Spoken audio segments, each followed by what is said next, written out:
What is up, ladies and gentlemen? We are back. Here is the guide to clear the Caverns of Wrath. Let's get right into it. After clearing the ads in the beginning, you will come across the Master of the Feast, which is the Archfiend, but on roids.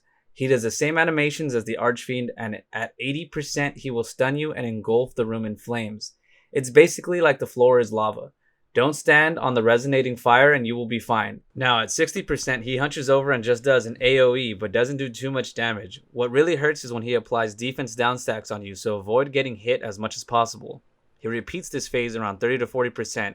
I couldn't really tell because we did too much DPS, and again, he stuns you around 25 to 30%, but couldn't really tell because of the DPS. But remember, if you do too much DPS, mechanics do stack.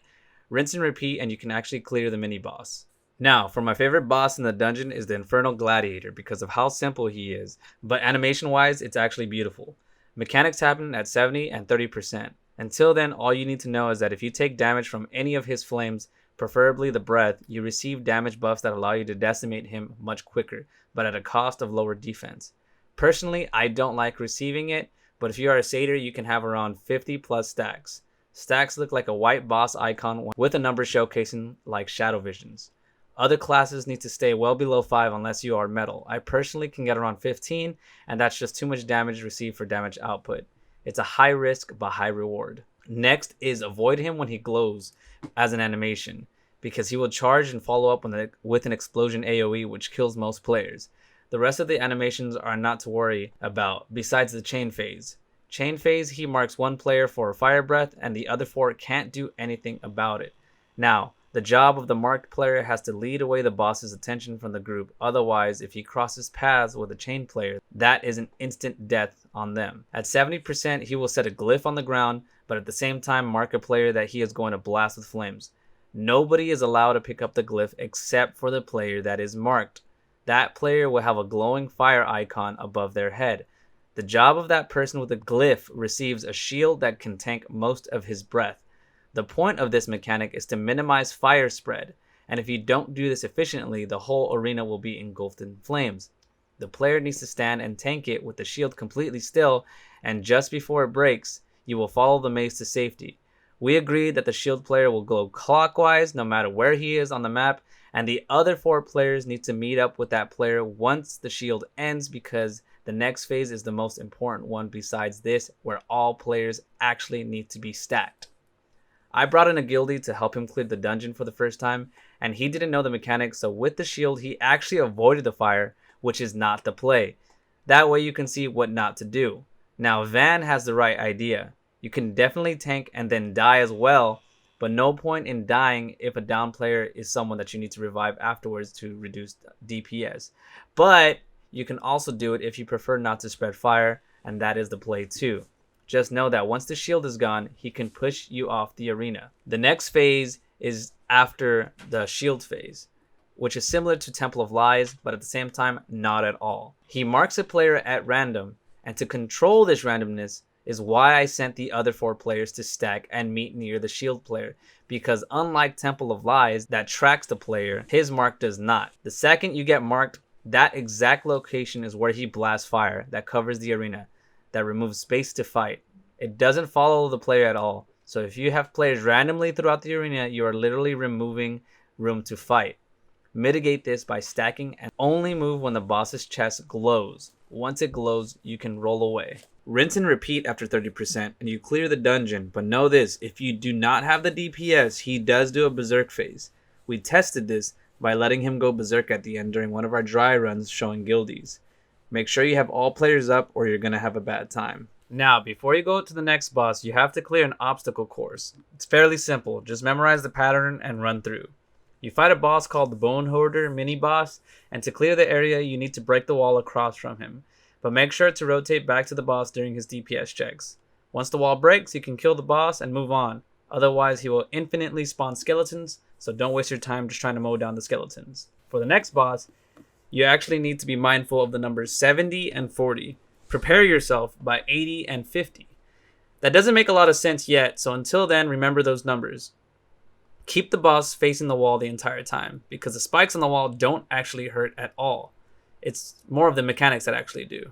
The animation you want to look out for is when he holds his hand out like a chokehold. That means he is going to summon chains. Chains are not bad alone, but when mechanics stack, they can be deadly. Stack to make sure that when the red chains spawn, they spawn on top of each other to reduce the area of his traps. You only need to do this once if you have DPS, or as many times as you need just before 80%, because after 80%, you purposely spread the chains to protect you from his unavoidable trap at 70%.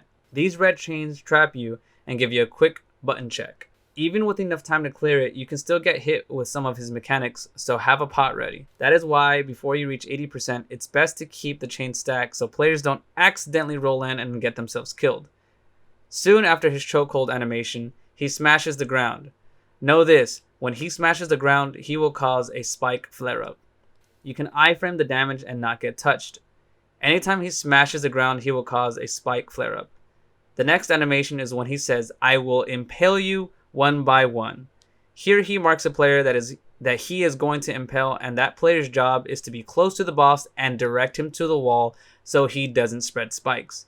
I will show you first what not to do. As you can see, the middle arena is engulfed in spikes, removing the area of our ability to do DPS. As you can see, when you get marked, you get a skull above your head. Sometimes the boss bugs and doesn't actually track, but typically he does. He does this twice. Sometimes 3. If you don't do enough damage to push him to 70%, he does the impale phase, where he marks a player and chucks javelins in your direction. Your job as the marked player is to lead that away from the group. Everyone has to stand far back to have room to move around and avoid getting hit. Just like before, it's a skull icon. Now, if you get to 70% and you didn't save your chains from 80%, you will be instantly wiped and reset, because the chains that you originally avoided are meant to be jumped into to protect you from this pull mechanic that he does. Beat the button check, but not too fast if you jumped in them early, because he can still pull you in if you preemptively get out of the phase, like I did and get a javelin to the face. Rinse and repeat this at 50 and 40% and you will clear the second boss. Now for the third mini boss is the firebase. There are 2 of them, but to get to them you need to clear the fire obstacle course first. This doesn't seem difficult, but without grabbing the proper buffs, you will die instantly. There are 4 buffs, each one granting different abilities. 2 at the entrance, 1 below the entrance to the left, and the last one on the right below the entrance. You don't need all 4, but they definitely help clear the firebase because 2 specific buffs raise attack power and critical hit rate. The other 2 buffs give you shields that absorb damage. Clear the course using the shields, and if it runs out, don't land on any fire rocks because you will die. Don't roll out of the arena when fighting the firebase or you will die. You need to kill both of them to have the ability to open the last door to the final boss. The Flamelord is the last boss in this dungeon, and he is the easiest of the 3 if you can meet the DPS check at 10%.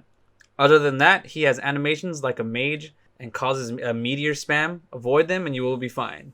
At 90%, he pulls a fire spirit that you need to kill like the frogs in Halls of the Eclipse. The ground the spirits walk on is going to break, removing room in the arena for you to fight him. If you pick up the buff that it drops, it gives you a shield that absorbs his damage. After that, on our run around 80%, he jumped into the sky and summoned several flame servants. If you do not clear them, he will heal his health, so split up and get rid of them. By doing so, everyone can actually grab a shield to tank his hits. At 70%, he pulls another fire servant, so rinse and repeat these mechanics and so forth. Remember, the floor where it stood will be consumed by lava, so don't stand on that platform. Once the platform disappears, a firebase will start targeting players with fires, so be mindful of that. Rinse and repeat all of these mechanics over and over until he gets to 10%, because at 10%, you need to save all of your power moves, because if you do not burn him at 10% to 0, he will eliminate the floor and consume you in a floor of lava, ending your run. If you do kill him, then there you go. Congratulations, you have finished the Caverns of Wrath. Hopefully you enjoyed the video and can pass it to someone to watch before they attempt, because this dungeon is mechanic heavy. And if you don't do mechanics and expect to pay to win and muscle your way through, you just can't.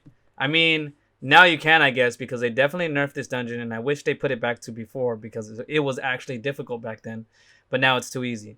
Before, these bosses had nearly double their health, and now it's been cut. I'm all for making content easier, but at least provide content for level 40 players to utilize their gear to stand above the rest and actually sell gear that actually has value.